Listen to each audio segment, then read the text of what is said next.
recognize Mr. Gimenez from Florida. Thank you very much, and thank you, Chief Ortiz, for your candor. You're in a tough spot, okay, and I know.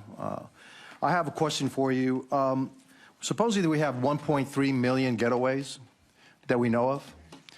What is your estimate of the people that we don't know about that got away? Thank you, Congressman Gimenez, and good to see you again, sir. I will tell you that the got-away number is a number that, for a long time, was associated with art.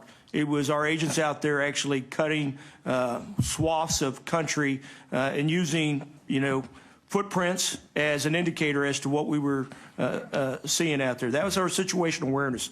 With the investments that this Congress has made into the Border Patrol, CBP as a whole, we have greater situational awareness now than I've ever had. My confidence level in that got-away number continues to increase. Is it 100%? No, sir.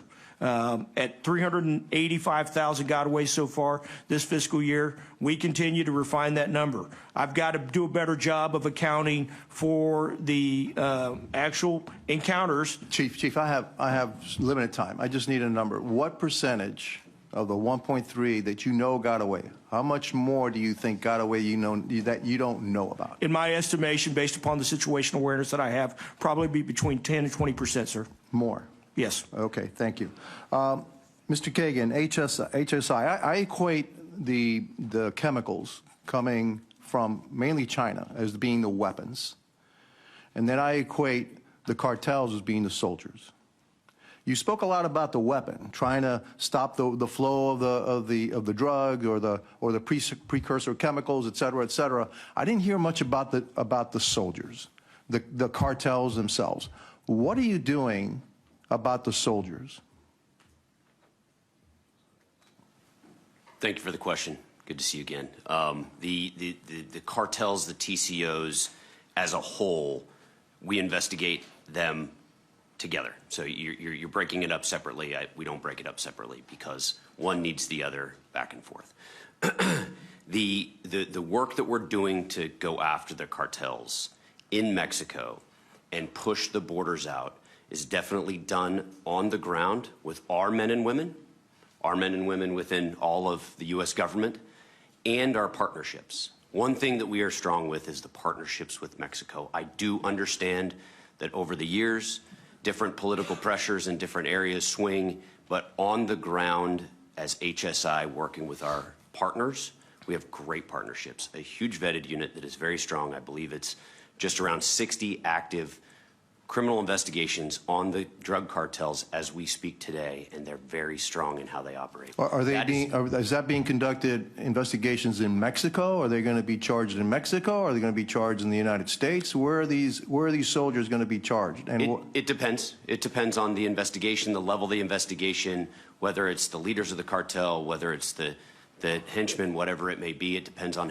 where they're prosecuted. We extradite people often to come in front of a jury here in the U.S., but we also then help, and this is why we're so strong with our Mexican partners, because we work cases that are mutually beneficial.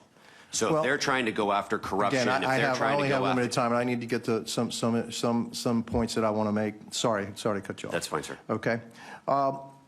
Would it surprise you? According to the LA Times, Mexican overdoses, people that died in Mexico, okay, numbered something like 1,700 in 2020. They numbered over 100,000 here in the United States. And even taking into account the difference in population, by my math, it's like 25. We are 25 times more likely to have an overdose death in the United States than we are in Mexico, which seems kind of strange to me, seeing that that's where the stuff is produced.